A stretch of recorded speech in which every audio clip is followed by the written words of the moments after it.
And Michigan will go 3 plays and a punt on the opening possession of the third quarter. John Navarre off to a shaky start in the first half. He was only 8 of 20, threw 2 picks in those 20 attempts, but that time, great job of protection up front. He had Bellamy on the deep cross. Bellamy's got to come up with that play. Epstein to punt, a very high kick. Chris Oliver at the 35. They set up a reverse. C.J. Jones at the 30. Touchdown, Iowa!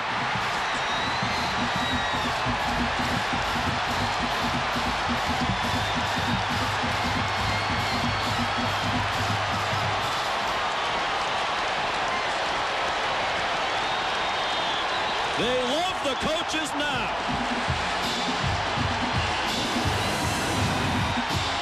Great job by Oliver getting that ball. Get all the white shirts going one direction. C.J. Jones, who had 8 punt returns for touchdowns in junior college. It looked like there was some angles by the Michigan pursuit, but he outran everybody. Well, they lost the momentum with a punt block for a Michigan touchdown at the end of the first half. They get it back with a punt return for a touchdown. C.J. Jones, the junior from Boynton Beach, Florida. 65 yards, an electrifying start to the second half. Here at Iowa after 2 at Garden City Community College. 65-yard punt return after he took the handoff. 59-yard touchdown reception last week against Indiana, which was the first touchdown of his Iowa career. Kading's kickoff, run back by Howard. And they get him on the ground at the 25-yard line. Roger Meyer made the tackle. ABC Sports presentation of college football brought to you by Cadillac, the fusion of design and technology. By Tostitos Scoops, the dip lover's chip. By Capital One, who asked what's in your wallet, and by Marriott. Your Marriott awaits. For Michigan and John Navarre, they need anything, Sean, to get going. I mean, it has been a struggle against this Iowa defense. The #1 defense in the Big Ten has really played that way today. And Stockdale not back on the field, the starting cornerback. Marquise Walker buried by Grant Steen. Walker had just 1 catch in the first half. He came in leading the Big Ten with 43 catches. That was a lateral. You wonder if they intended to have Walker throw that football, but he didn't have time to do anything as Steen was all over him. And you have to give a lot of credit to Norm Parker, the defensive coordinator. He's been around, you mentioned 34 years in coaching, was the defensive coordinator at Vanderbilt before he came here, had some great defenses there. He knew coming into this game he was going to see a bunch of different things and has everybody ready for the trick plays. Navarre tried to set up a screen. They had that one snuffed out. Jared Kloss was all over B.J. Askew, so Navarre wisely just threw it into the ground. Here's Leslie Goodell. Well, you mentioned Matt Stockdale and Mike Dolezal, both of them done for the day. Stockdale with a sprained left foot, Dolezal sidelined with a concussion. Both big losses. Particularly Stockdale. They have Meyer, who's very capable middle linebacker. He alternated with Dolezal anyway. Now they're playing the redshirt freshman at cornerback. 3rd down and 15. Navarre stripped. Gets it back at the 12-yard line. Aaron Campman pulled it out of the hands of John Navarre. And ancient Kinnick Stadium is rocking right now. What an excellent job by Aaron Campman. Lined up on the outside, rushing one-on-one on Tony Pate. Going to come from the right side. And Navarre needs to keep better control of that ball. It was not raked away by Campman. Epstein punts. Khalil Hill. Took a pop at the 48-yard line. Eric Brackens put the pop on Hill, a 44-yard punt, a 4-yard return. And now this offensive Iowa can go back to that patience. Here comes the fans again booing because McCann's in. But, Sean, this is going to go back to what Iowa likes to do, just hand it off to Betts. McCann, the senior from Preston, Iowa. teammates call him Steady Eddie because he doesn't get too high or too low. Undoubtedly, he's had to deal with both today. The treatment he's received from the fans. He handed it off to Liddell Betts, and Grant Bowman made the tackle. When we spoke with Kyle yesterday, he told us Creston, Iowa's in southwest Iowa, about a 3-hour drive from Iowa City. He said it's the midway point between Des Moines and Omaha, a town of about 9,000. His parents, Jane and Steve, they own a shoe store. They've attended every game since McCann's been here, home and away, with the exception of the game at Arizona his freshman year in 1998. Pass caught. Khalil Hill inside the 35, inside the 20, and they roll him out of bounds back at the 27-yard line.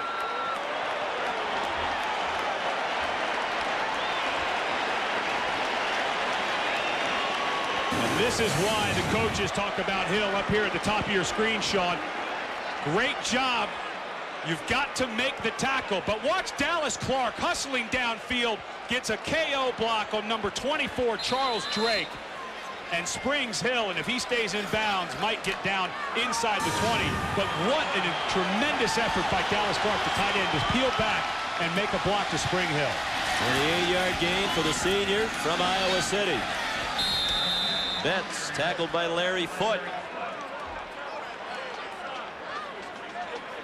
We were talking about Kyle McCann. His parents attend every game home and away, as do sisters Kristen, who's a sophomore at the University of Northern Iowa, and his 7th grade sister Carrie.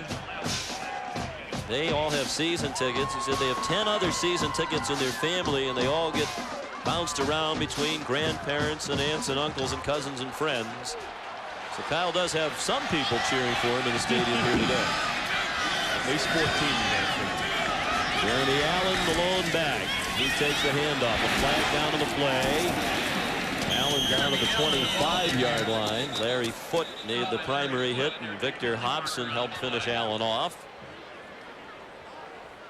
Dallas Clark a little slow getting up. Looks like he might got a stinger. Michigan offside. In a relatively penalty-free game, that's just the second flag thrown against the Wolverines.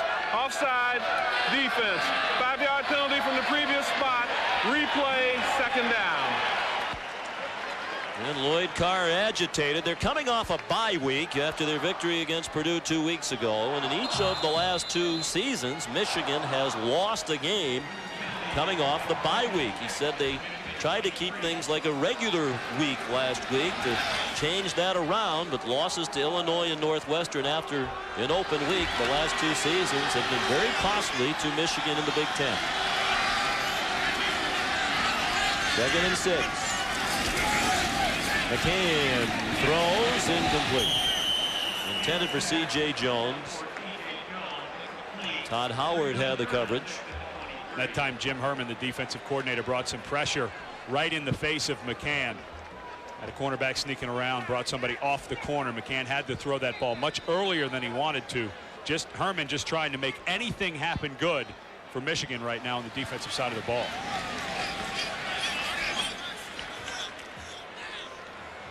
Third and 6. They're taking a long time to get this play in. The play clock at 9. They're still in the huddle. Play clock at 5. And McCann has to burn a timeout. That one you can blame on the coaches, as they took forever to get the play in. And there's a flag down. McCann was visibly upset with the sideline, Sean. They were trying to get different personnel in. They were very late coming to the huddle. There's no foul on the play. Timeout, Iowa. It's their first. Hawkeyes looking for another score. Already leading by 10. After the timeout, Kyle McCann and the Hawkeye offense looking at 3rd down at the Michigan 23-yard line. The way Khalil Hill has been playing, lined up in the slot right over here, move him around, maybe look for a little slip screen. 3rd down and 6. Hill went in motion.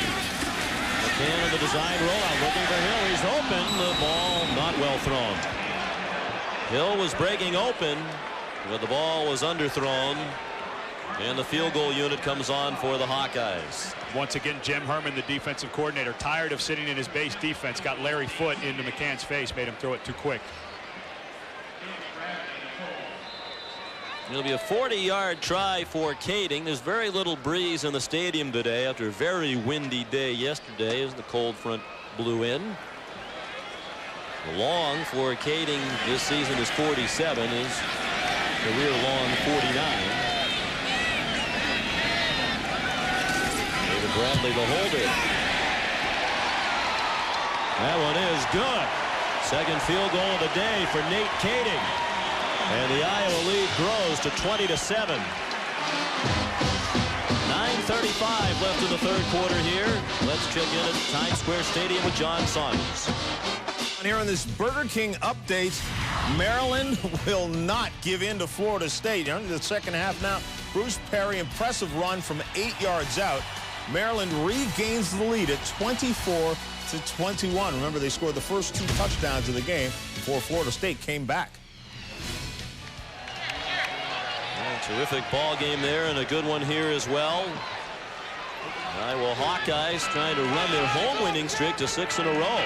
They've won 5 straight here at Kinnick Stadium, dating back to the end of last year. And Kirk Ferentz says it was really those last 4 games last year. Even though they went 2-2, you could see that they were becoming much more competitive within the conference. The Morgan Stanley well-connected storyline.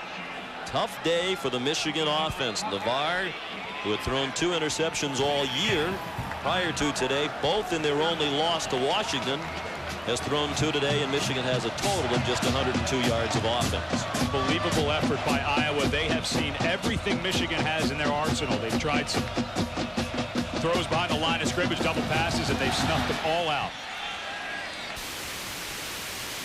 Todd Howard from the board. Good coverage by the Hawkeyes, and he's down at the 14-yard line.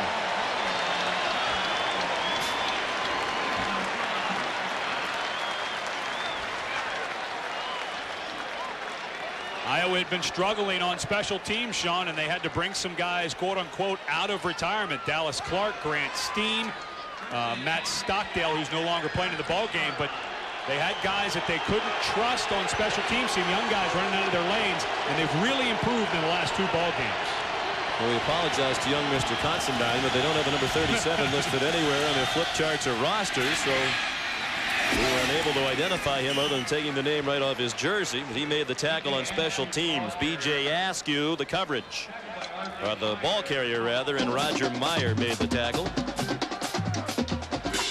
It just seems like, Sean, everything from Michigan has been such an effort. End up with a 3.5-yard gain on first down. That's one fan who's not booing. It was Sean Considine, by the way, a redshirt freshman from Byron, Illinois. Special teams play. They're trying to get the ball to Marquise Walker. He dances out to the 22. About 1.5 yards short of the first down. Shane Hall made the tackle. The senior from Burnsville, Minnesota. Quiet day for Marquise Walker. Leading receiver in the Big Ten coming in. 6th all-time in receptions in Michigan. And how about the list he's on with the 5 ahead of him? It's Fred Barr, who's injured, another starter on the Iowa defense.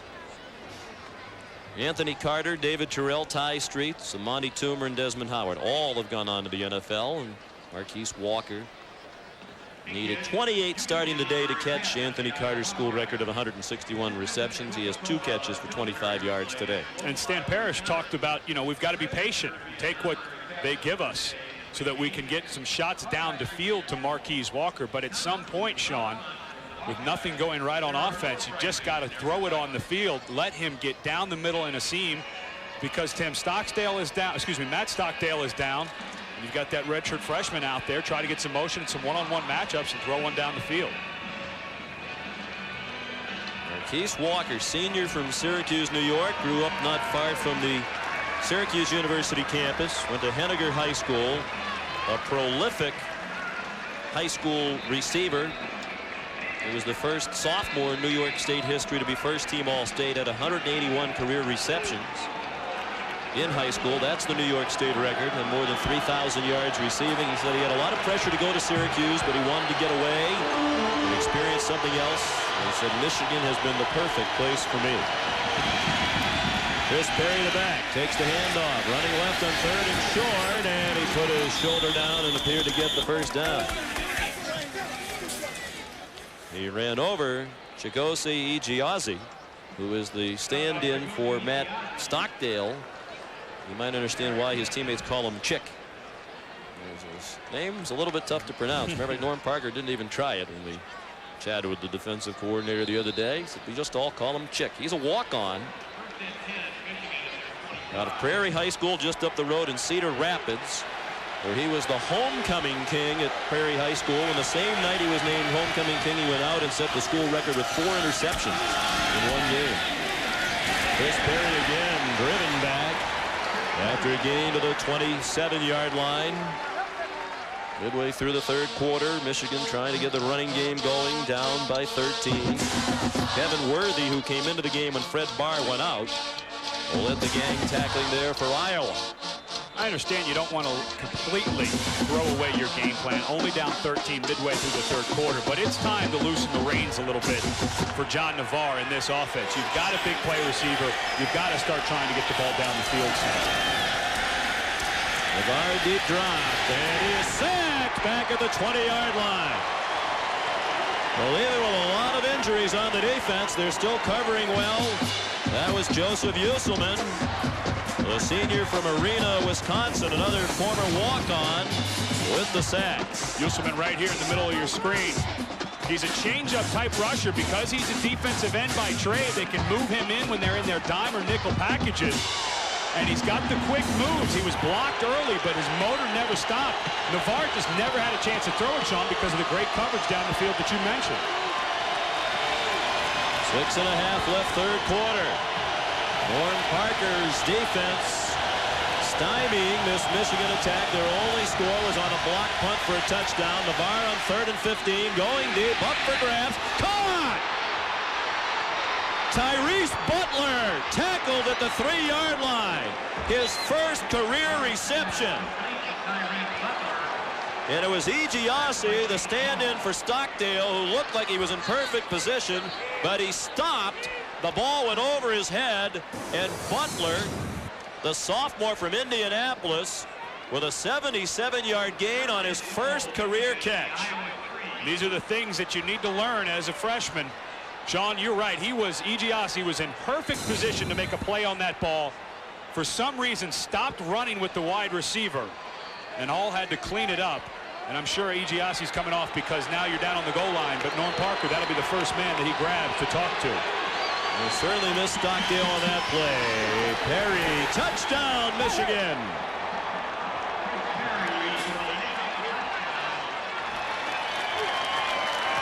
First touchdown of the season for Chris Perry, the 6th of his career, and the Wolverines are within 7 with the extra point to come. Stan Parrish talking about John Navarre. Big guy with a really good arm. He's got the arm to make every throw in their offense, and that time found Igiazzi sleeping a little bit back there, made a very, very nice throw. The extra point good from Hayden Epstein.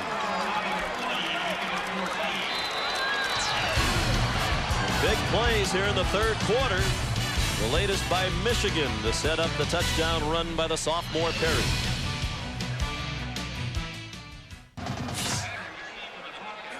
Well, it's been an up and down day for this sellout crowd of more than 70,000. The Hawkeyes have seen their lead trimmed to 20-14. Tyrese Butler with a 77-yard reception.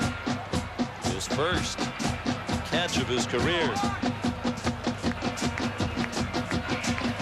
Hayden Epstein will kick off. Lil Hill and Fred Russell back deep. This is Russell, the true freshman. He's from Inkster, Michigan. Near Detroit, near the Detroit airport. Marlon Jackson made the coverage on Russell. He played at Romulus High School in Michigan and then went on to Milford Academy in Connecticut. Did you say he was from near the airport? Yes. He can really fly. Wish I had now. So do I. And they're booing McCann again. You know, Sean, listen, you know, this guy has earned the right to be the starter here. He's the efficiency leader in the Big Ten. He's had one bad game against Michigan, has played fairly well today. They need to lighten up. McCann steps up, runs. There's a flag down in the offensive backfield. McCann ran for 9 out to the 39. Steve Payman, the referee, threw the flag for holding against Iowa. The 4th penalty against the Hawkeyes. Michigan has been penalized twice. McCann's more elusive than people give him credit for, too. Offense, 10-yard penalty from the previous spot. Replay, first down. Of course, he's not as active as Banks is, but he can get out of trouble and move around. That time did a nice job. Of course, he was aided by the hold, but he's more athletic than you would think, being a tall, skinny guy like he is. He's a terrific basketball player in high school. Averaged 30 points per game as a senior in high school, and actually walked on the Iowa basketball team here after his true freshman football season. Out of the flat, it's Khalil Hill trying to make a one-on-one move, but he couldn't get away from Cato June, the junior from Washington, D.C. Well, we've certainly given you ample time to answer the Aflac trivia question, which was posed in the first half. On October 19th of '85, these two teams were number 1 and 2.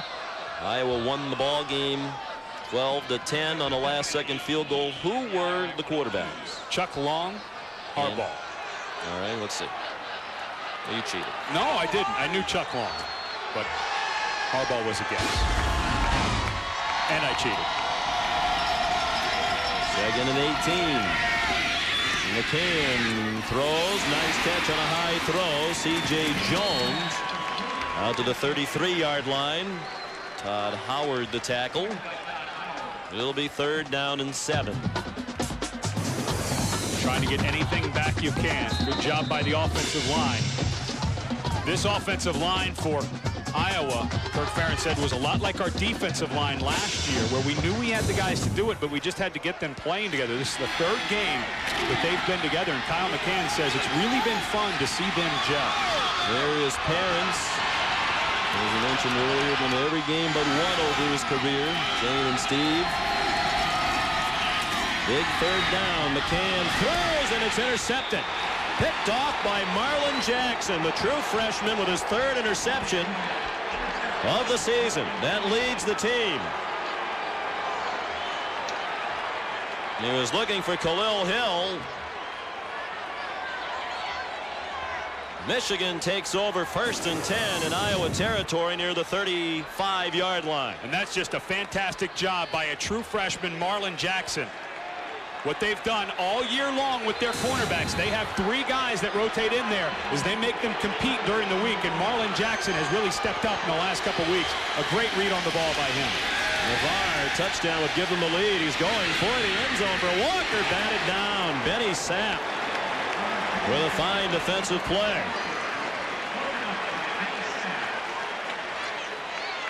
Fine defensive play by Benny Sapp, but you know, Sean, Navarre just hasn't looked completely sharp today. It looked like Walker had position. If this ball is thrown more in front of him, he doesn't have to slow down. Sapp can't make that play. If the ball is thrown leading Marquise Walker, that's probably another touchdown for Michigan. Michigan has not led in the game. Movement along the Michigan offensive line. Looked like Tony Pape, number 77. False start, offense. 5-yard penalty. It's still 2nd down.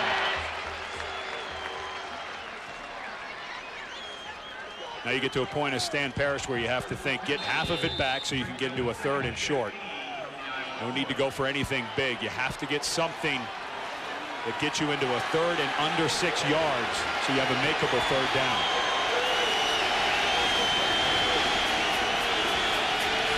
The wide receivers, they throw it out in the flat, and it's almost intercepted by Grant Steen.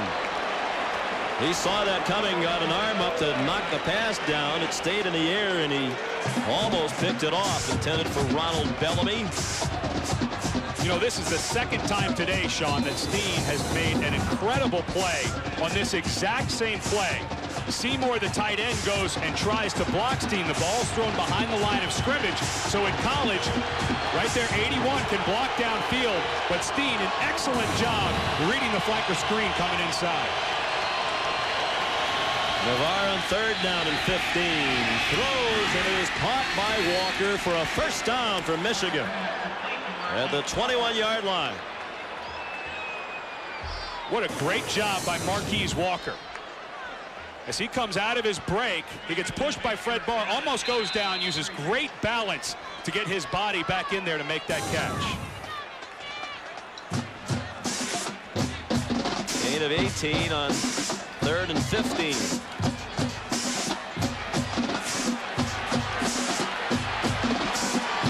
Three catches for 42 yards now for Walker. Chris Perry, the lone back, on the draw, 1st and 10. And he's driven back. No gain on the play. Joe Usselman and Roger Meyer, Bob Sanders also in on the stop. One other side angle to this game. Lloyd Carr, the Michigan head coach, and Norm Parker, the Iowa defensive coordinator, are very good friends and have been for a long time, dating back to their days on Gary Moeller's staff at Illinois in the 70s. And they still communicate regularly. Navarre hands it off to Calvin Bell. He's run down by Fred Barr.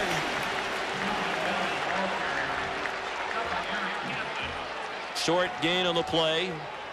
Norm Parker told us a touching story yesterday. He has a Down syndrome son, 31 years old, Jeff, who works in the Iowa equipment room and is loved by everybody in this Iowa program. And Jeff's known Lloyd Carr since he was a young boy back in those days at Illinois. This was before the game today. And we'll finish the story in a moment. But first, the 3rd down play. Timeout called. Michigan, it's their first. When we chatted with Norm Parker yesterday, he told us a story about when they were at Illinois. They went to play a bowl game. They were coaching against Larry Smith, the Sun Bowl, and on the field before the game, Norm had his son Jeff on the field with him. Larry Smith came over to say hello and talked to Jeff, and he said to Jeff, Jeff, who's your favorite football coach? Who's the best coach you know? Of course, Larry thought he was going to say my dad, and Jeff looked at Coach Smith and said, Lloyd Carr. Smart man. Lloyd Carr, as a head coach, has a national championship. He knew who to pick. You didn't know that. You didn't have that then. No. But that's how much young Mr. Parker likes Lloyd Carr. And Lloyd Carr told a story about after a loss in the Rose Bowl. The last year, Bo Schembechler, he was very distraught, called his friend Norm Parker late at night just to commiserate with an old coaching buddy. And after they talked, Lloyd said, let me speak with your son. And he did. And after he gave the phone back to Norm, Lloyd said, I feel a lot better now that I've talked with Jeff. And there he is watching his dad coordinate this Iowa defense. Well, Lloyd Carr might be his favorite coach, but there's no question where his loyalties lie.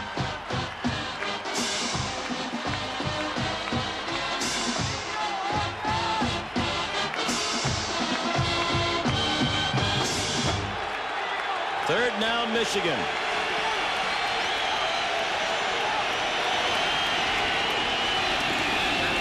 Interesting formation, a tight formation, and it's Askew comes out of it with the ball and a first down. Well, the Iowa players told us yesterday you have to watch out for a lot of tricks when you play Michigan, and here's one out of a tight formation on 3rd down and 8. The whole key is right there. Looked like it was Perry who took the snap and handed under the legs of B.J. Askew. Very difficult when the defense sees everybody going in that one direction. You have no idea where the ball is to try to find that. 1st and goal, Michigan. A 14-yard gain for Askew. Askew into the middle and down at the 5-yard line as we go under a minute and a half left in the third quarter. Uselman and Meyer made a tackle. Time for the Pacific Life game summary. Big plays in this game, a couple of them on special teams.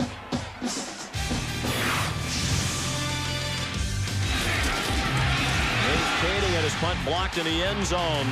Roy Manning recovered for the first Michigan touchdown. They made it 10-7 at the half. But a punt return for a touchdown to the third quarter by Iowa. Then a 77-yard pass, Navarre to Tyrese Butler that set up a Michigan score. Now Michigan threatening to take the lead for the first time today. Navarre throws. Incomplete. Dropped in the end zone by Walker. He had it in his hands and it just bounced out for an incompletion with 44 seconds left in the third quarter. Here comes Marquise Walker in motion. They flood the zone over there. They get Navarre out on the edge. So difficult to score from first and goal from the 7. Now second and goal from the 6. But what a fantastic play by Bob Sanders. Gets over late. That was a touchdown until Sanders got his left hand in there and raked the ball away from Walker. Third down and goal.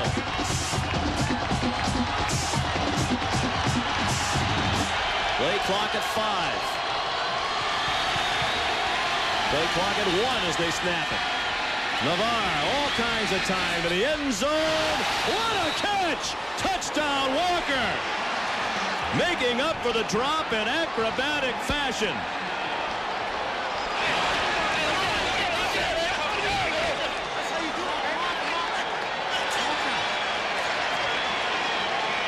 Well, Sean, Norm Parker can coach his defense all he wants. He's got double coverage inside and out with Sapp and Sanders. But when people have athletic ability like that, it doesn't matter how well your guys are coached. What a sensational play by Marquise Walker. And the extra point up and good from Hayden Epstein. And for the first time today, Michigan has the lead. With 38 seconds left in the third quarter. Walker's 7th touchdown reception of the year.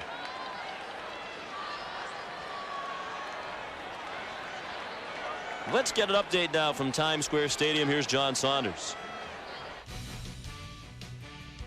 Sean, it's turning into quite an offensive display between Maryland and Florida State. Greg Jones goes in from 5 yards out, a tough run, and then dives and spins into the end zone to give Florida State the lead at 31-24, but Maryland is threatening inside the 5.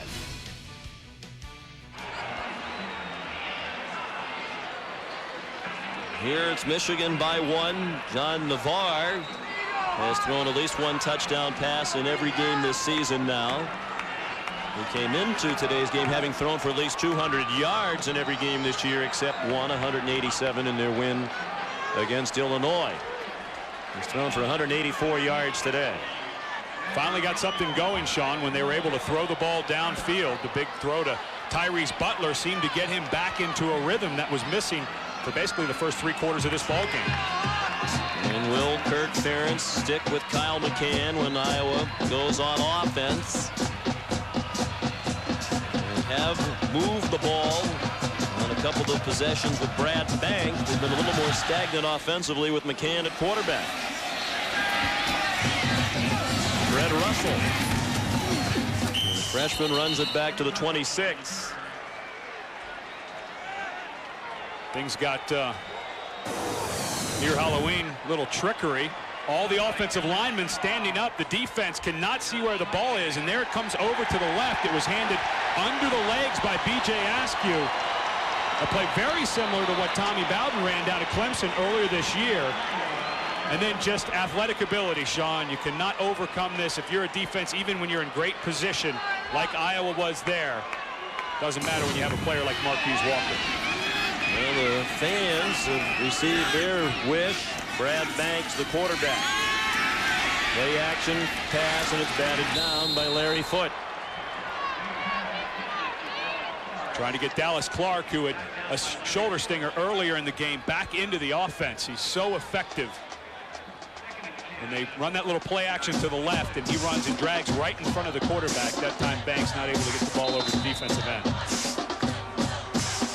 Banks led them on a touchdown drive. and with a short field led them to a field goal. They took possession at their 34-yard line of Michigan, and they kicked the field goal with Banks at the helm in the first half. Second and 10. And a flag thrown. A lot of movement along the line of scrimmage.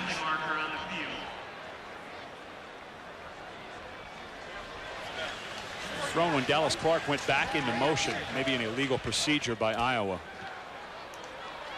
When the tight end shifted to the other side, he lined up inside the wideout who was on the line, which restricts him by position. Prior to the snap, false start, offense. 5-yard penalty, it's still second down. What happened was Dallas Clark became an ineligible receiver, so he cannot go in motion again. It's like an offensive lineman coming up and going in motion.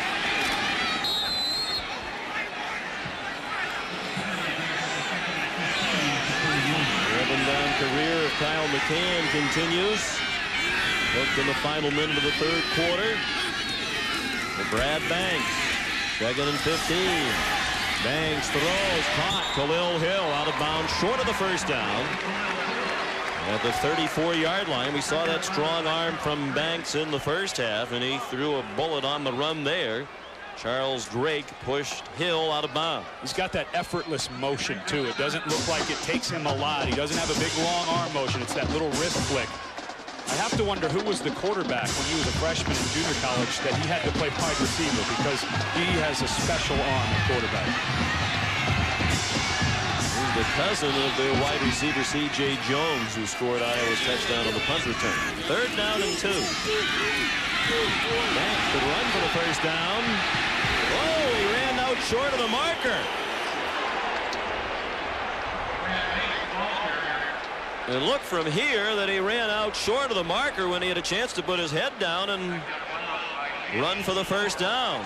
And Coach Ferentz, we talked about how Banks perhaps has the better arm and mobility, but I think McCann's a little better in decision making. I mean, why does he peel off for the sideline? He's in. He's got a seam. He's in there because he can run with the ball. A very poor decision. An 8-Kading punt. Marquise Walker, a fair catch. With 4 seconds left in the third quarter, a 44-yard punt. Momentum on the side of the Wolverines, and they have the ball back with a 1-point lead. Well, Sean, that's a head scratcher why Banks would have stepped out of bounds. I mean, he is in there because he's the more athletic quarterback. Ferentz just looked amazed that his quarterback didn't tuck that up and pick up the first down. I think everyone was amazed when all of a sudden he just started running sideways when he needed about 3 more yards straight ahead to get the first down. Likely the final play of the third quarter. Askew. Tackled by Sanders and Barr. And that is the end of the third quarter. Michigan has a 1-point lead at Iowa. ABC Sports presentation of college football will return after this message and a word from our ABC stations. 14 points in the third quarter. Michigan has a 1-point lead as we begin the fourth. Wolverines ball, second and 10. At their own 23-yard line. Navarre has a man open. Flag thrown. 2 flags down. Ball down. Bell down. Iowa ball. But there are 2 flags down. Calvin Bell caught it, then fumbled. Grant Steen recovered the fumble. Bob Sanders delivered the hit that knocked it out. And there were 2 flags thrown at the line of scrimmage. Holding, offense, penalties declined, first down.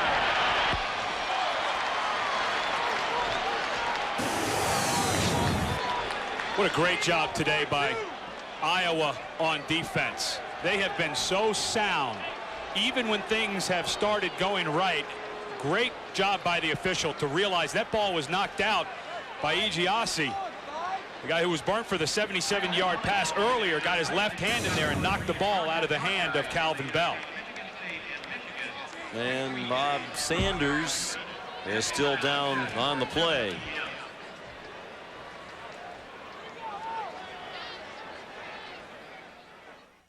Beautiful car. 200 horsepower. A moment ago walked off the field, favoring his right arm. Iowa ball. Kyle McCann back at quarterback. From the Michigan 35, Betts nowhere. Back to the line of scrimmage, and that's all. Victor Hobson made the tackle.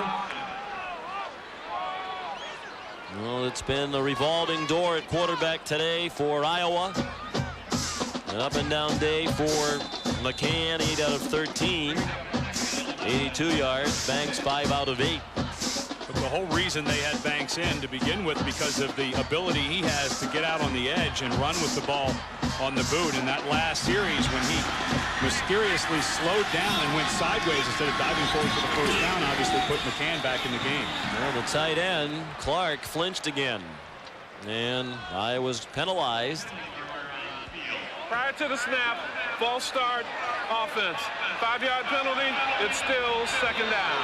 And obviously here, any loss of yardage hurts, because they were in borderline field goal range for Kading, which would give them the lead. Talk about things that drive coaches crazy. You get a turnover, you feel like you might have some momentum, and then someone goes out and flinches in their stance. And Kirk Ferentz, very businesslike. That's the one thing his players talk about, is how much they are required to do every little thing right. Michigan showing blitz.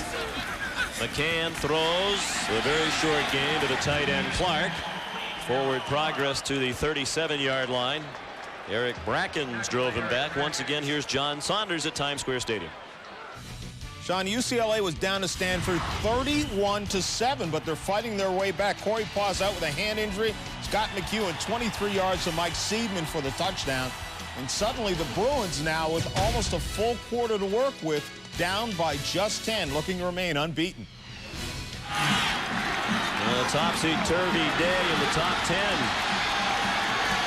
Virginia Tech already upset. Michigan trying to avoid the upset. McCann on 3rd and long. Flush from the pocket. Dumps it off. Allen a lot of room up the sideline. First down inside the 10. Out of bounds near the 8-yard line.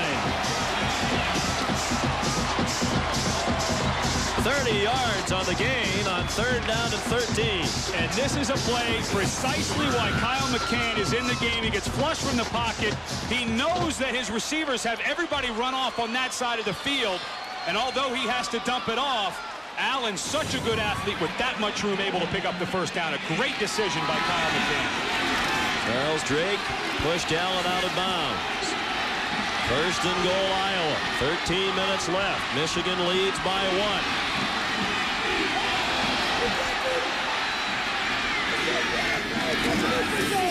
Betts up the middle. Still driving. Touchdown!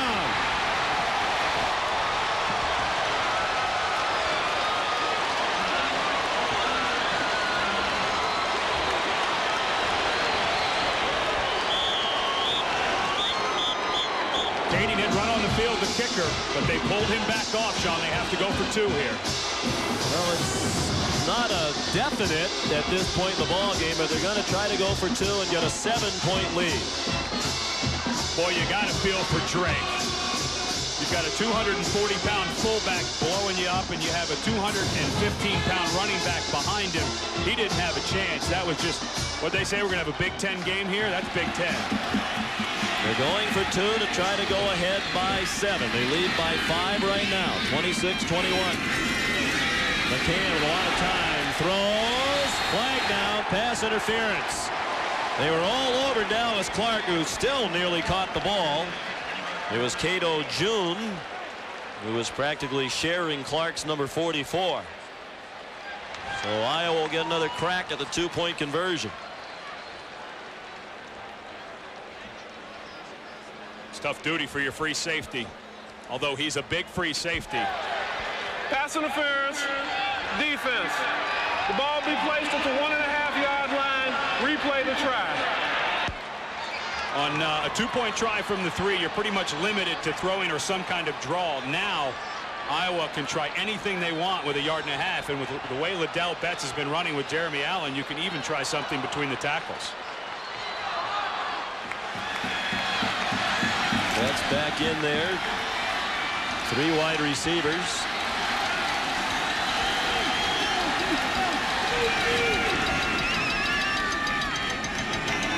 Blitz, Betts, lunges, didn't get it. Well, they want to get a 7-point lead. Of course, the reverse of that now is they're in a situation where 2 field goals could give Michigan the victory. Cato June and Charles Drake combined to stop Betts on the 2-point try. 26-21 Iowa in the fourth quarter.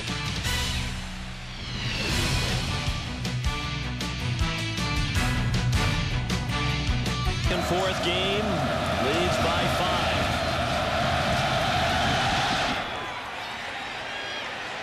And it's Howard. Tripped up, ball's on the ground. Michigan got it back. Looked like Carl Diggs recovered the fumble. ABC Sports presentation of college football brought to you by Chevy. The cars you can depend on, the cars that last will be there. By Discover Card for the slightly smarter consumer. By Chili's baby back ribs, flame grilled and double basted with barbecue sauce. And by Budweiser, who salutes America's designated drivers. This is where a home crowd can really help Norm Parker's defense, Sean. This is the first time in this ball game where they can really have an impact. John Navarre, just 13 out of 30 passing. 1 touchdown, 2 interceptions, going deep for Walker. Broken up. Benny Sapp, one-on-one with Walker. And the true sophomore made the defensive play. Benny Sapp having a fantastic afternoon, had an interception down. Plays this again a little bit high and a little bit late by Navarre, but gives Sapp tons of credit. He's had tough duty. He's been lined up one-on-one all day against Marquise Walker. He's done a fantastic job. Another injury. Shane Hall, the safety, came off holding his hip, and Chris Smith has come in at safety number 20. He's been a starter in the past, but bothered lately by a sore knee. A lot of injuries on this defense for Iowa, but they're hanging in there.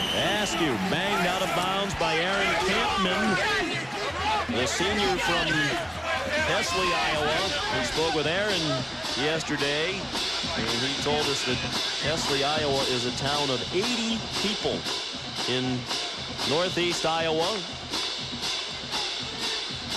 His dad, Bob, owns a lumber yard. His mom's a nurse. He has 2 brothers. He's the middle of the 3. So when he was a little kid, as soon as he could ride a bike, they used to ride into town to help their dad on the lumber yard. One of the reasons he's the size he is. Navarre deep drop. 3rd down and 8. Going deep and just too deep. Looking for Tyrese Butler.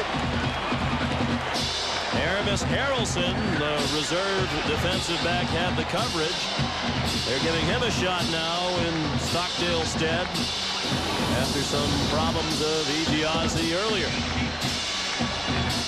Had the coverage beat deep, did Tyrese Butler. Navarre just a little too much air under the ball. Epstein just got the punt off with Pagel coming after him. Khalil Hill. Nifty return to the 38-yard line. 50-yard punt, 12-yard return. Iowa leading by 5 with the ball. 12:18 remaining. At the conclusion of today's game, we'll select a Chevrolet player of the game from each team. Chevrolet will make a $1,000 contribution to each university's general scholarship fund. How about we give a coach of the game, Norm Parker, defensive coordinator for Iowa. He's got guys that are 3rd and 4th string out there doing everything they can against a very explosive, talented Michigan offense.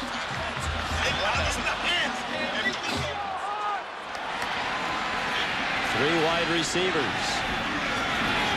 Adell Betts, the lone back. And they hand it to him, and Larry Foote stopped him for a loss. Back to the 35-yard line. It's Kyle McCann at quarterback, and it's Leslie Goodell down on the sideline. Leslie. Well, after Michigan scored their last touchdown, a lot of angry Iowa players on the sidelines, but Kirk Ferentz and his staff came over, were a very calming influence, said, guys, we can win this one in the 4th quarter. Sure enough, they're responding. You know, Injured Sean, player for Michigan, Jake Freisinger, down on his knees.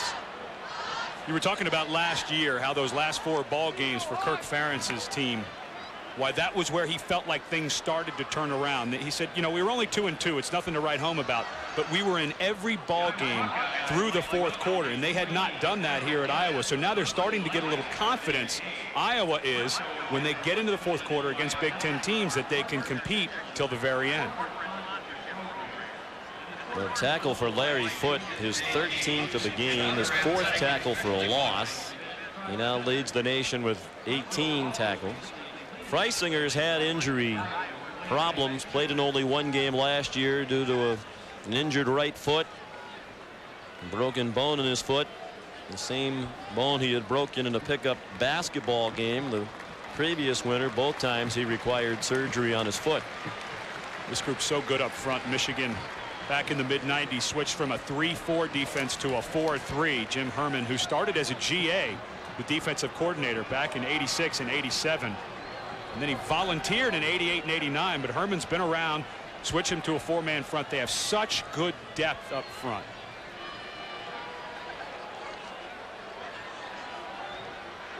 And he certainly is a Michigan man. Freisinger off the field. It'll be 2nd and 14.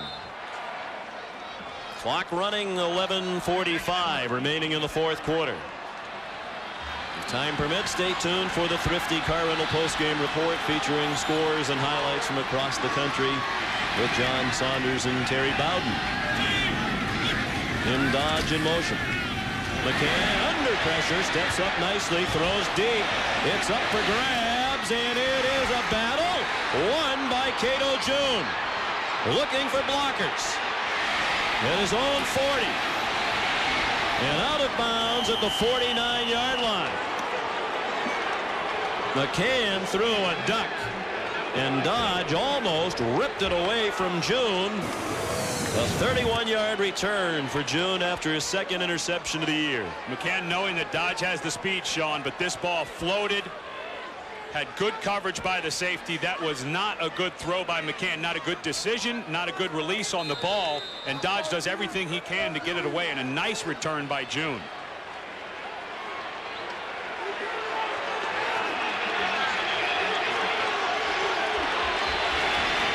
Dodge tried, but June won the battle. Navarre throws incomplete. Intended for Walker. Sapp had the coverage, and clearly they're trying to take advantage of Walker one-on-one with Sapp, but the sophomore Sapp is hanging in there head-to-head with one of the best wide receivers in the nation, if not the best. You go back to the progress that Iowa has made. Sapp was one of 7 true freshmen who had to play last year. You can see where that experience, where he goes out now against a guy like Marquise Walker. You mentioned how confident he is, but now he has to start to believe that he can play against guys like that. 2nd and 10. Navarre wanting to throw again. The pump fake in the direction of Walker. Now he lofts it up for Walker. Oh, he's taken down by Sapp. The safety, Chris Smith, came over to help. It'll likely be pass interference against Sapp and a 15-yard walk-off, which will move them to the Iowa 35. And if you're Benny Sapp, you have to do this. Do not let Marquise Walker make the catch. That would have been a 32-yard gain instead of a 15-yard penalty.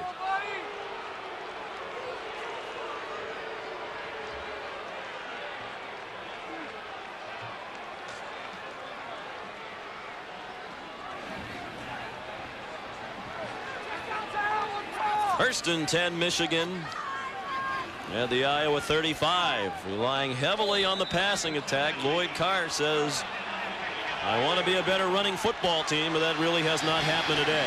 7th penalty against Iowa. Back to the ground with Askew. Very little, and he got punished after a 1-yard gain. Grant Steen and Fred Barr. Steen's had a big day. He's another son of a coach. His dad, Tom, was his defensive coordinator at Emmitsburg High School, the E-Hawks. He's missed only 2 of Grant's games at Iowa last season, games at Penn State and Minnesota, because Emmitsburg was on its way to the state class 2A championship. Navarre on 2nd down, dropped. DJ Askew dropped it in the flat. One man who never drops A handoff or a pass is John Saunders. Take it away, John. As long as it's a puck and not a football. Florida State trying to add to their lead. Chris Ricks rolls out and tosses it to the end zone. 22 yards to Javon Walker. And Florida State trying to salt this one away. Turnovers have been the story against Maryland thus far. Sean. Maryland, the only undefeated team in ACC play. That's in jeopardy. Michigan, the only undefeated team in Big Ten play. That's in jeopardy, but they're on the move on the pass to Walker.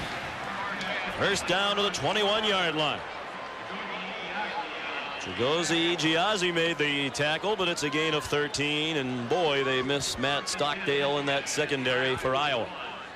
And now you have to, even though Benny Sapp has done such a nice job of covering Marquise Walker today, you have to start moving a safety over there, because that's where John Navarre, obviously his comfort level has been. Tends to get locked in a little bit here in the second half. If I'm a safety, Bob Sanders back in the game, I'm going to start reading his eyes, try to come underneath one of those. 6 catches now for Walker, 5 of them here in the second half. Askew to the 19. Gang tackled again. Roger Meyer at the bottom of the pile.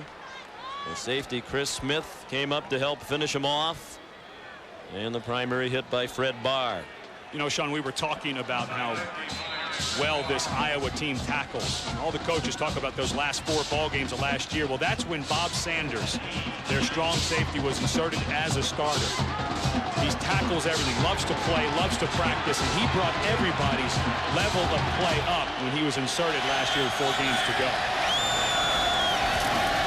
Navarre hands off to Askew, hands off to Bell on the reverse. They love that play with Calvin Bell.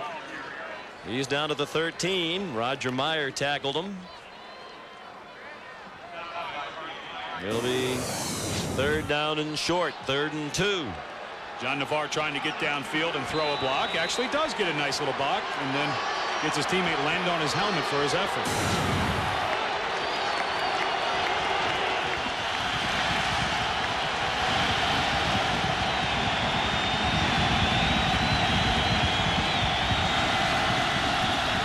Navarre to throw on 3rd and 2, and the traffic caught. Touchdown, Michigan. Sean Thompson.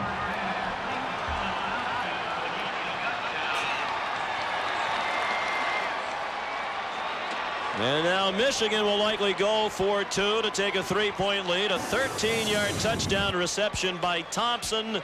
Just his 3rd catch of the year and his 1st touchdown. And boy, Bob Sanders was just 1 step late. Fred Barr trailing in coverage on Sean Thompson, and Sanders that time read where Navarre was going to go with the ball, and Navarre gets one there on time on a rope. Sanders can't make the play.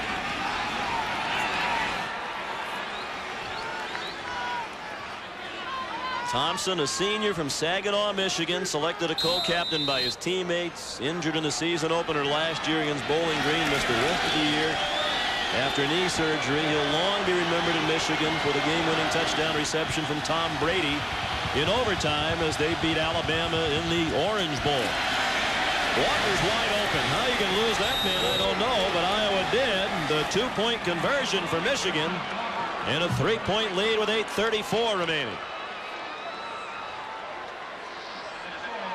Back and forth they go. Michigan by 3. 8:34 left in Iowa City.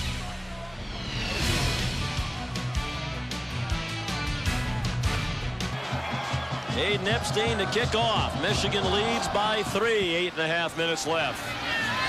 Couple yards deep in the end zone. Fred Russell. Flag thrown. 2 flags thrown. Michigan with the special teams tackle from Phil Bracken, the brother of the linebacker Eric Bracken. Ball down to the 26. But what is the penalty? 2 officials threw flags. Apparently they both saw the same hold. So Iowa down by 3 is going to have a long field to traverse.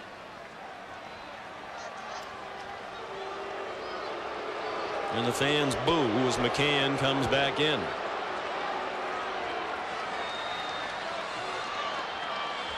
After the interception, A 50-yard scoring drive, and Sean Thompson scored the go-ahead touchdown, the try for 2. Successful on the completion, the walk. He has been John Navarre for Michigan. Sean, you mentioned how they wanted to start running the ball, but Navarre finally found his stride here in the fourth quarter. He's more comfortable in the pocket. McCann hit as he throws. It's an incomplete pass.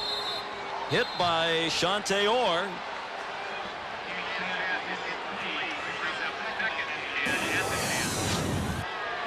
We talked about Iowa stunting. This time Orr comes all the way around. He was lined up on the tackle, and a great shot on McCann as he starts to move that arm forward, very close to being a fumble, but the arm was definitely moving forward. 2nd and 10. McCann 10 out of 17 passing, no touchdowns, 2 interceptions. He's thrown for 115 yards. Betts couldn't get outside. Gets to the 11. Eric Brackens made the tackle.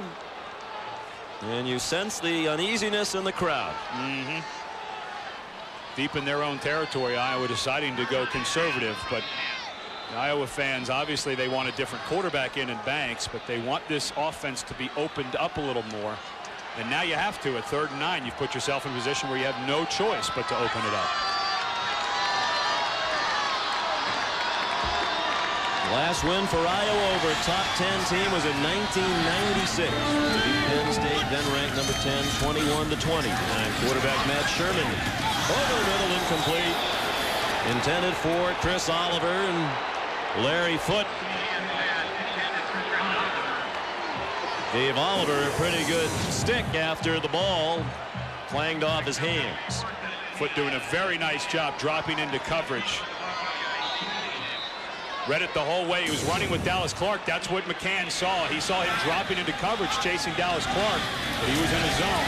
Misread that. Tating a short line drive kick. He gets the roll. And it is downed at the 44-yard line by Bob Sanders. A 46-yard punt and no return.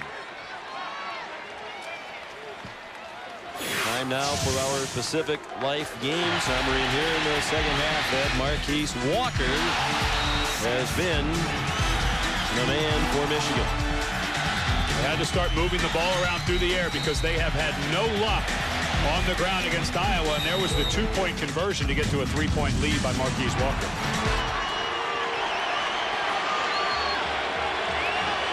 Six catches, 61 yards for Walker, a touchdown and a 2-point conversion. He started on the ground with Askew. The clock runs down near 7 minutes remaining. Colin Cole made the tackle. And B.J. Askew, who had just 34 career carries in 2 years prior to this year, playing behind Anthony Thomas. He's gone on to the NFL with the Bears as a second-round draft pick and has made an immediate impact. BJ wants to be a TV broadcaster when he's finished with his football career, so look out, Ed. We're probably out of a job once the junior from Cincinnati's ready to go. I think he should give the NFL a shot first before he tries to boot us out of our jobs. They stay on the ground. Askew to midfield. They send him back, and we send it back to John Saunders at Times Square Stadium. UCLA trying to mount one of the great comebacks of the year. They trailed 31-7 in this game. Sean McEwen, backup quarterback, in 25 yards to Brian Fletcher. And oh, by the way, UCLA has just picked off and has the ball with over 4 minutes remaining, down just 3. All right, John, it's never over when you play Stanford. They score a lot, but they give up a lot. Big third down here with 6 minutes to go. Navarre throws, and it is caught. Marquise Walker again along the far sideline. First down, Michigan at the 39-yard line of Iowa. I don't know that you can have Benny Sapp do any more than he is. He's fighting for everything. He's got good coverage. Navarre has to feed it to the outside. Just a great throw and catch. Sapp in position to make the play. Wonderful hands. We've already seen the one-handed catch for a touchdown, but John Navarre, Sean, in this fourth quarter has really found his rhythm. He's delivering the ball very well. Back to the ground. Askew got it inside and was tripped up by Bob Sanders. Sanders, who had the 25 tackles last week, was not highly recruited out of Erie, Pennsylvania. Iowa was aware of him because Joe Moore, the former line coach at Notre Dame, saw Sanders play in Erie. Joe Moore's son coaches in the Erie area. Joe Moore is like a surrogate father to Kirk Ferentz. He called up Coach Ferentz and said, hey, there's this kid here, Bob Sanders. I don't know if he'll play on your defense, but at least he'll make your special teams better. You ought to take a look at him. They have, and now he's their best defensive player as a sophomore. No running room for Askew. It'll be third down, and the clock now a factor, running under 4:40. Remaining here in the fourth quarter, Michigan leading by 3. And Michigan has gotten to a point where they're very comfortable trying to run some time off of this clock, Sean. They haven't had much success running the ball, but this run pass may catch up with them. Give Iowa the ball back before they can get the ball down any further, maybe get a field goal. He's 70 yards rushing today. They've had a tough time getting it going, as you mentioned, Lloyd Carr, when we talked to him about what would you like to see your team improve in. He said, I'd like to be a better running team. Third down and 5. Navarre rolls away from the receivers out to the left, throws it up for grabs, incomplete. He had to get rid of it with Colin Cole about to lower the boom. And there wasn't a Michigan receiver anywhere near that. And what will Lloyd Carr do on the 34-yard line, leading by 3 with 4th down and 5 and 4:02 left? Looks like he's got some special teamers gathered around him, Sean, to make this decision whether to try a pooch punt or a long field goal. Hayden Epstein with a great leg. He has the career long kick at Michigan. He's got plenty of leg for this kick. Career long of 56 in 1999 at Michigan State. That shares the school record. This is a 51-yard try. It is long enough. It is good from 51 with room to spare. Hayden Epstein gives Michigan a 6-point lead. 3:57 remaining in the fourth quarter at Kinnick Stadium in Iowa City.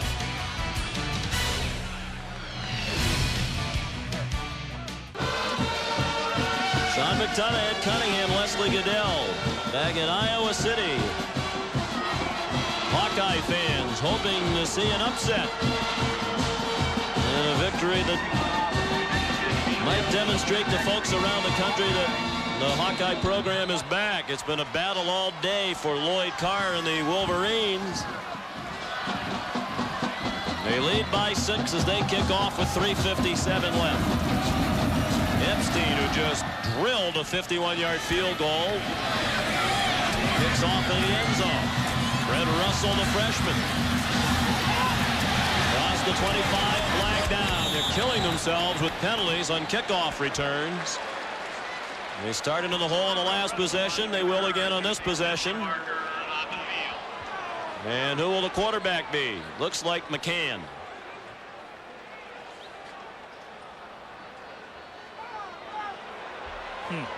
And you know the fans are going to boo when he comes on, and it really just seems to be a deflating experience. Holding on the return.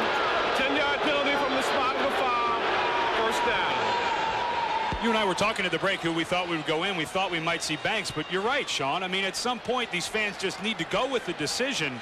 Their team is in this ball game, a ball game that a lot of people didn't think they would be, and just support the guy that Coach Ferentz is sending out there. They started their own 10-yard line. They have 2 timeouts left. This juncture with 3:45 left, the field goal really does them no good. Everything about the 90 yards to take the lead with an extra point. McCann throws, man open, caught, first down, Chris Oliver. Out to the 22-yard line.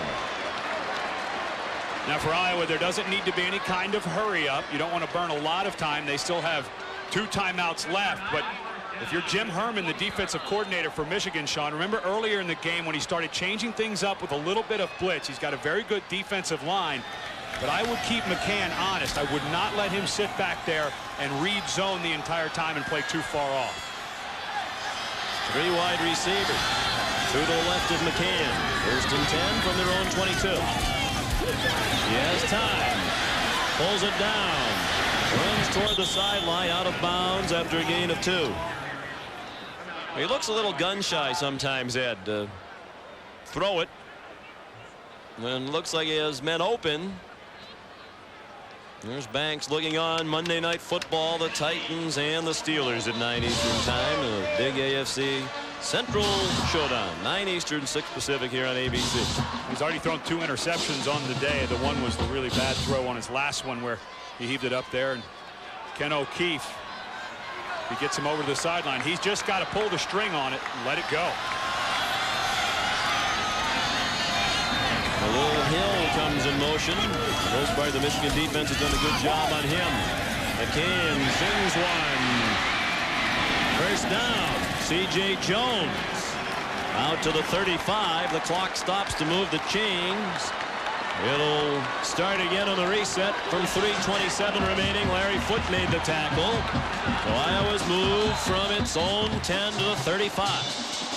If for any other reason, Jim Herman, the defensive coordinator, he's run a 4-3 cover 2 the last 3 plays in a row. If for any other reason, run something different, even if you only bring an extra guy, just so that the offensive coaches from Iowa can't get into a pattern of what to call every time. Here comes the blitz. McCann gets away, throws it away. Good job by McCann. Cato June came on a safety blitz, and it looked like he was going to sack McCann for a big loss. But Kyle got away from the tackle and then threw it away in the direction of C.J. Jones. Sometimes the threat of a blitz is as good as a blitz, but they hadn't been showing any pressure. So Kyle McCann that time did not see Cato June, the free safety, coming from the backside. He was looking over to his 2 receiver side over to the right, and that time Jim Herman got tired of being in that cover 2, so I had to bring a little pressure just to change things up a bit. They do have enough time with the timeouts. They don't have to throw on every down. They can utilize Betts or Allen, but they've thrown on every down so far. McCann over the middle. And C.J. Jones, a big tackle from behind by Todd Howard. About a yard short of the first down marker. If Jones got free, he had a lot more running room coming toward the near sideline. C.J. Jones, because Khalil Hill is being double covered. You can see him over there on the left side of your screen. C.J. Jones has become the guy that Kyle McCann has had to check down to. 2 timeouts left for Iowa, also 2 for Michigan. They're 4 out of 13 on 3rd down. This is 3rd and 2, and likely 4-down territory given the situation. Looked like the offensive line moved and they stopped the play. Looked like the left guard, Eric Steinbach, moved ahead of the snap. You could hear the collective ooh from the fans. It wasn't hard to detect. Prior to the snap, false start, offense. 5-yard penalty, it's still 3rd down. Kirk Ferentz talked about how they would have to play a flawless game to beat a team like Michigan, and they have been less than flawless today, Sean. They've had a bunch of penalties on kickoff returns and the block punt. 10th penalty for 75 yards. It's tough against a very good Michigan defense to overcome that. 10 penalties, 3 turnovers, and yet they're in the game down by 6 with 2:10 remaining. But that hurts. Instead of 3rd and 2, it's 3rd and 7. The clock's running down to 2 minutes left as McCann gave the signal. Here comes a blitz. McCann throws. Caught!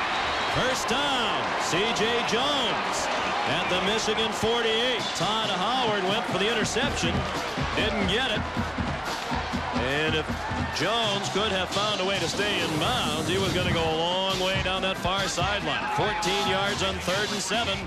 First down, Iowa. Fantastic job by the offensive line. Bruce Nelson, the center, his first year at center, comes over and picks up the late safety blitz. That's why you have the one-on-one coverage on the outside. This drive started at the Iowa 10. They're at the Michigan 48. McCann, the quickie to C.J. Jones. Close to another first down. Larry Foote tackled him around the foot. Looks like they're a half yard short of the first down. The clock runs, a minute 40 left, 2 timeouts. When we were having the discussion about Banks or McCann in, you see now why Ken O'Keefe, the offensive coordinator and quarterbacks coach, wants McCann in there. They are doing so many different things. This Michigan defense has tried 4 different blitzes. None of them are working because of the command of the offense. Taking a lot of time to get the plays in. The play clock all the way down to 10. Down the seam and through the hands of Dallas Clark. Now you have to think about getting the first down. Maybe 2 plays in the huddle here. At a running play on 3rd and 1. Try to pick up the first down, but be ready to go on the snap after they stop the clock to move the chains. We used to do that when I was with the Arizona Cardinals, Sean, and to be honest with you, I just thought it was too much to think about. With 2 plays in there as an offensive lineman sometimes, especially with the blitzes that Jim Herman has been bringing, this offensive line is doing everything they can just to pick those guys up. 3rd and 1, I formation. 2 tight ends. Betts did not appear to get the first down at the 39-yard line. And the clock's running. They didn't get it. 4th down. And a timeout called by Iowa, leaving the Hawkeyes with 1. Larry Stevens made the big tackle on Betts. Sean, in 4-down territory, I understand the most important thing is to get the first down. But you have to wonder if you might want to try a toss play. There was a bunch of white shirts in the middle of the field to defend that. Or maybe take a shot in the middle of the field with your tight end Dallas Clark off a play fake. Well, it all comes down to this one play. 1:01 left. 4th and 1 for Iowa at the Michigan 39. Michigan leads 32-26. The strength of this Michigan defense is their defensive line. We just saw that they couldn't pick up a yard there. If I'm Iowa, McCann is not that slow. Maybe get him to the outside, a run-pass option. I don't know that it would be a wise decision by Iowa to try to run something between the tackles.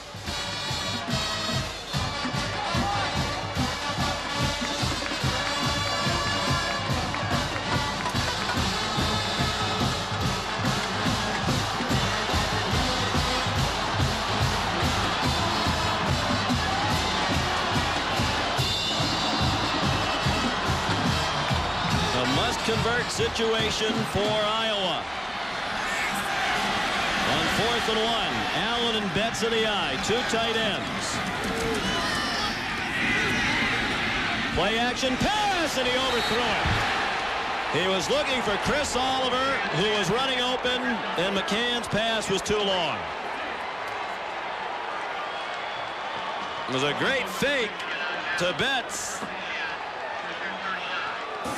Barring a miracle now, Michigan is going to hang on and remain undefeated in Big Ten Conference play. But it was a block by the fullback, Jeremy Allen, on Larry Foote. He went to cut Foote and completely missed. Larry Foote made a very nice adjustment on the cut block and got into the face of McCann. He had Oliver open, but because of that missed block on the outside, he had to throw it much sooner than he wanted to. And you know, Coach Ferentz will be questioned about the call on 4th and 1, going for it all. And now Navarre will take a knee.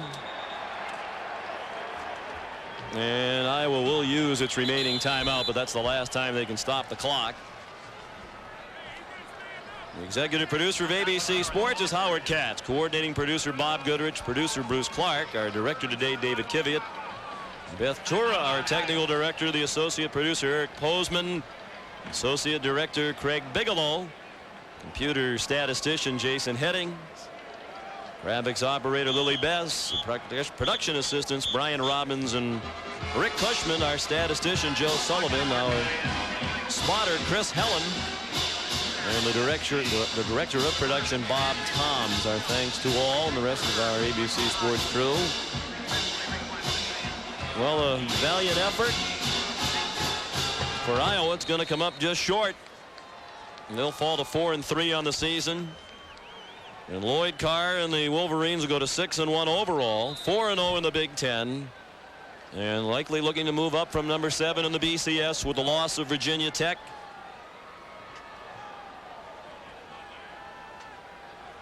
Navarre takes the snap, and Iowa can't stop it.